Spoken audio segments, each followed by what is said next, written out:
Bismillah ar-Rahman ar-Rahim. Bonsoir à toutes et à tous. J'espère que vous allez bien. Je suis ravie d'être parmi vous ce soir pour vous entretenir d'une nouvelle émission qui a trait aux valeurs en islam. Le thème qui occupera notre soirée est la bonne foi. La bonne foi régit en quelque sorte notre rapport à la vérité. La bonne foi est quelque part psychologique et morale, et elle est recommandée en islam. On dit de l'homme de bonne foi qu'il dit ce qu'il croit, et cela même s'il se trompe. En effet, personne ne peut, sans arrogance, s'arroger le droit de détenir la vérité, mais tous, dans l'humilité, pouvons définir ou exprimer ce qu'est la nôtre. Et cette conception de la vérité est valorisée en islam. En effet, lorsqu'un individu nous dit ce qu'il pense, a vu, entendu ou croit avoir vu, entendu, il est demandé par pur respect de le croire d'abord, de croire en sa bonne foi et par bienveillance envers lui, d'éviter les doutes et les a priori. Le prophète Sayyidina Muhammad sallallahu alayhi wa sallam avertissait les croyants contre le fait de mépriser un quelconque acte de bienveillance, une quelconque bonne action, même s'il s'agit d'aller vers un frère ou une sœur, le sourire aux lèvres. Être de bonne foi, ce n'est pas forcément dire la vérité, mais penser et sentir qu'on l'a dit, qu'on dit la vérité, combien même elle serait fausse. Certes, en islam, l'intention compte bien au-delà de l'acte final. La bonne foi est d'autant plus importante qu'elle implique d'éviter deux mensonges, quand la sincérité n'en évite qu'un seul. En effet, lorsqu'une personne est de bonne foi, elle ne se ment ni à elle-même, ni à autrui. Et lorsqu'elle est sincère, elle évite de mentir à autrui. La bonne foi veille à ce qu'il y ait entre les hommes un maximum de transparence et de sens de la compréhension. Elle veille donc à une meilleure compréhension et à un monde plus beau. Un monde où les uns les autres on s'aiderait, comme le recommande la tradition prophétique. Certes, venir en aide à autrui ne nécessite pas forcément quelque chose de matériel. Un simple geste ou un mot aimable suffit très souvent. Il équivaut à un réconfort, un encouragement dont on ne peut qu'avoir besoin. Tout croyant sent et sait sa responsabilité envers ses proches, son entourage, envers les êtres vivants. Il est conscient que devant Dieu, qu'au nom du message reçu, il faut aider, aimer, secourir, protéger, faire preuve de bonne foi et avoir de bonnes intentions.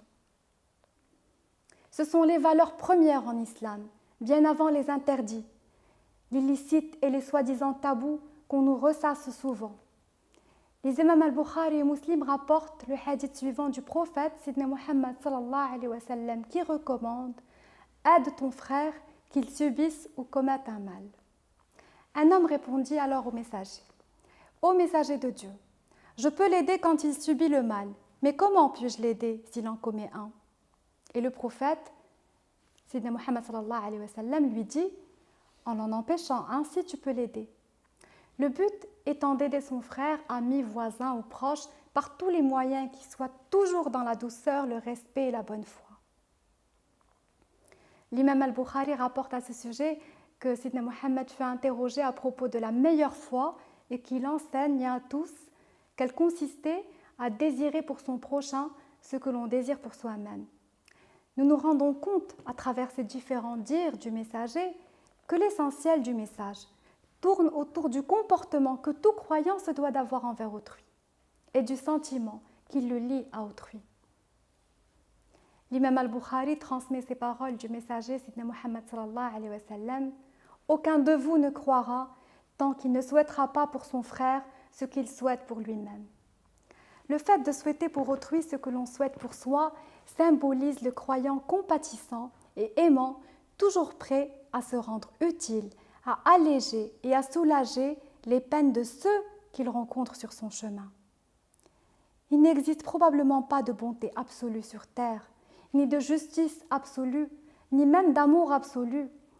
Mais le croyant tend vers l'amour, il tend vers le bien, il tend vers la bienveillance et il tend dans la bonne foi. C'est-à-dire qu'il s'efforce toujours.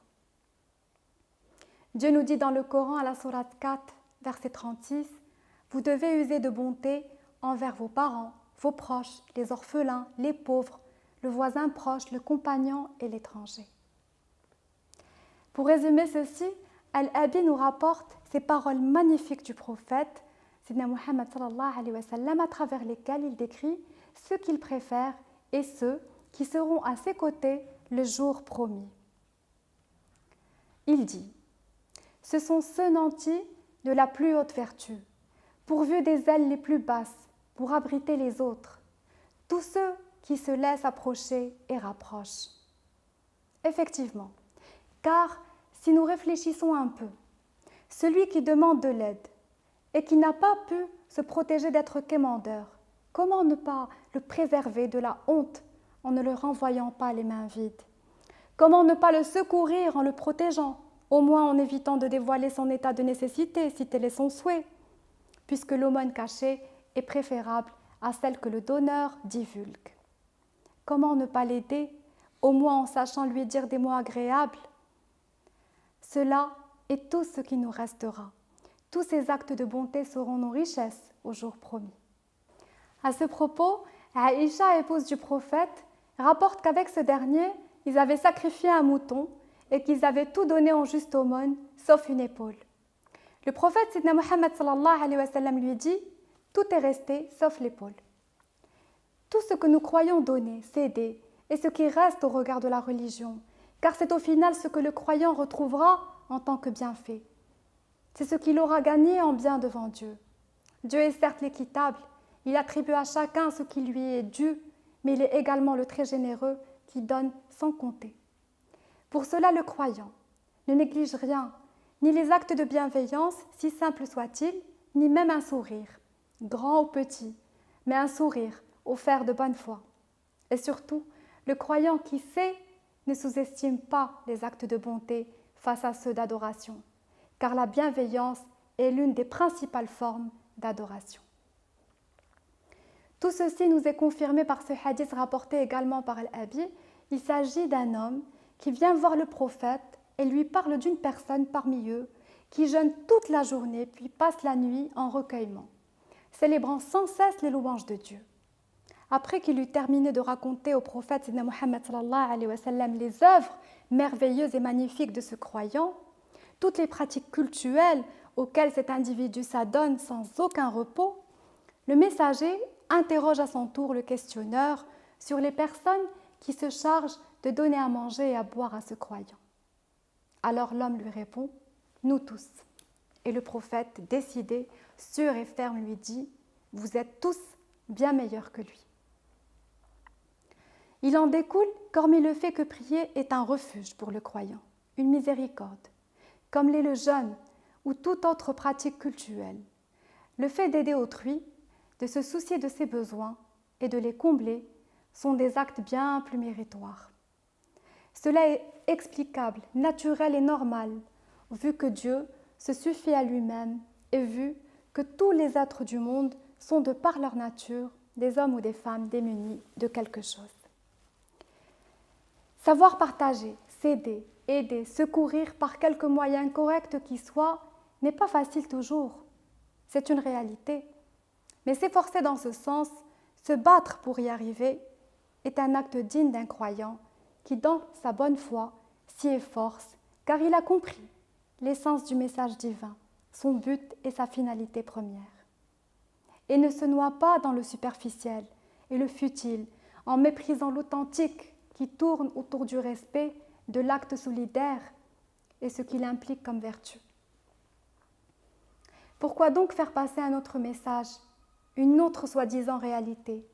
Dieu n'a pas révélé qu'il souhaitait des juges sur terre, des justiciers ou des censeurs, des arbitres ou des critiques, mais des êtres de bonne foi qui s'efforcent à être cléments, aimants et serviables. Il nous recommande la bonté et la douceur. Il nous enseigne que venir en aide à autrui, c'est se souvenir et se venir en aide à soi-même, puisque ce genre d'actions qui font le vrai croyant, ce sont ce genre d'actions que le prophète a promu.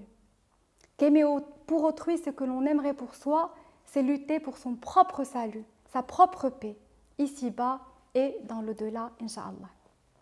C'est se protéger contre cet enfer qui ne peut provenir que d'un ego surdimensionné. Dieu nous enseigne que pour retrouver cette paix dont nous avons la nostalgie, il faut s'accrocher à son message et par conséquent appliquer ses enseignements et polir son cœur par des invocations, demander son aide dans l'humilité la plus belle. Et avoir la foi qu'un cœur voilé aux autres ne mène pas au pot.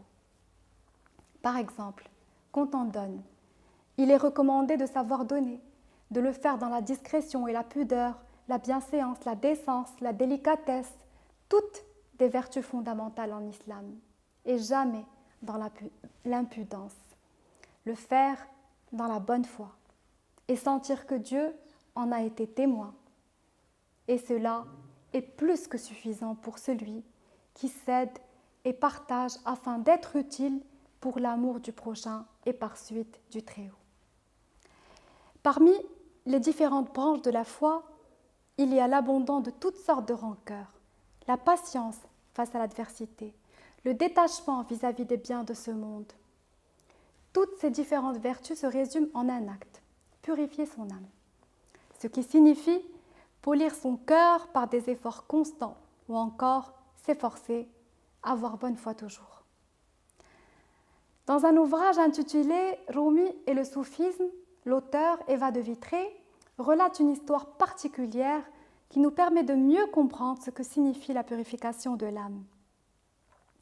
Alors il s'agit d'une discussion entre des Chinois et des Byzantins à propos de l'art de peindre. Tous s'arrogent le pouvoir et la perfection dans cet art. Seulement, un beau jour, un sultan décide de les mettre à l'épreuve en leur attribuant une salle à chacun où ils réalisent leur éblouissante et enivrante œuvre. Les Chinois prient le roi afin qu'il leur procure 100 couleurs, de magnifiques et fastueuses teintes, et les Byzantins, quant à eux, déclarent ne vouloir aucune teinte. Ils disent « Aucune teinte ni couleur ne convient à notre travail. Il ne nous faut que retirer la rouille. » Ils se mettent à polir et à frotter les murs, les lisser, les lustrer, jusqu'à ce qu'ils deviennent clairs et purs et immaculés. Les Chinois finissent leur travail, se mettent à battre du tambour pour aviser tout le monde. Le roi entre en premier dans la salle qui leur est attribuée. Les couleurs qu'il voit enchantent et comblent ses esprits. Il est béat en fait, extasié de tant de beauté. Puis, il retire ensuite le rideau qui les sépare des Byzantins. C'est alors que le reflet de l'œuvre d'art réalisée par les Chinois frappe le mur des Byzantins, purifié, poli de toute souillure. Ainsi, tout ce que le sultan avait pu observer, voir, admirer chez les Chinois, lui semble encore plus radieux et éclatant chez les Byzantins. Par cette histoire, nous comprenons qu'un cœur poli, nu, purifié, un cœur qui se libère de l'orgueil, de la rancune et de la cupidité, entre autres, est un miroir où se reflètent les qualités divines. Avoir bonne foi, c'est être dans ce schéma. Le fait d'accomplir les diverses pratiques cultuelles aide à apaiser le cœur, mais cela ne suffit pas. Ce qu'il faut, c'est séparer l'âme de nobles vertus, d'humanité, de modestie, de générosité, réconforter ceux dont le cœur est brisé, être aimable et généreux avec le faible, le pauvre, aider les proches et les consoler. Le prophète Sidna Muhammad sallallahu alayhi wa sallam à ce sujet déclare « Celui qui console ceux qui sont atteints par l'adversité, c'est-à-dire qui les aide à endurer avec patience, recevra la même récompense qu'eux. » Pour finir, dire qu'il est bon d'être indulgent envers autrui et de prêter à ceux qui sont dans le besoin. La récompense pour un prêt, nous dit Sidna Muhammad sallallahu alayhi wa sallam, est 8 fois celle de la charité. Bien sûr, ce qui compte, ce n'est pas le chiffre 8, qui n'est là que pour nous expliquer à quel point il est fondamental d'être présent quand chez l'autre, le sourire est absent et que la tristesse et le désespoir l'étouffent, lors d'une dette par exemple, qu'il a du mal à régler. Ce qu'il faut également, recommande le prophète Mohammed sallallahu alayhi wa sallam, c'est patienter. Le messager assure, il y a beaucoup de bien à endurer patiemment ce qu'on trouve détestable. Il donne ce conseil à Ibn Abbas, sache que la victoire accompagne l'endurance et que la délivrance accompagne les épreuves et qu'avec la difficulté vient le soulagement. Il enseigne, Dieu emplit de sérénité et de foi le cœur de celui qui chasse sa colère. Dans les temps qui courent, peut-être faudrait-il rappeler toutes ces vertus universelles qui sont islamiques aussi, qui sont les piliers de la religion musulmane. Le prophète Sidna Muhammad sallallahu alayhi wa sallam confirme « Ce que j'aime le plus et qui seront assis le plus proche de moi au jour promis sont ceux d'entre vous qui sont dotés du meilleur caractère. » Sur ces paroles prend fin l'émission de ce soir. Je vous retrouve, Inch'Allah, très prochainement, même heure, même chaîne, pour une nouvelle émission de notre programme. D'ici là, prenez soin de vous et restez avec nous pour la suite de nos émissions sur As-Sadisa. Et très belle fin de soirée à vous. Assalamu alaikum wa rahmatullahi wa ta'ala wa barakatuh.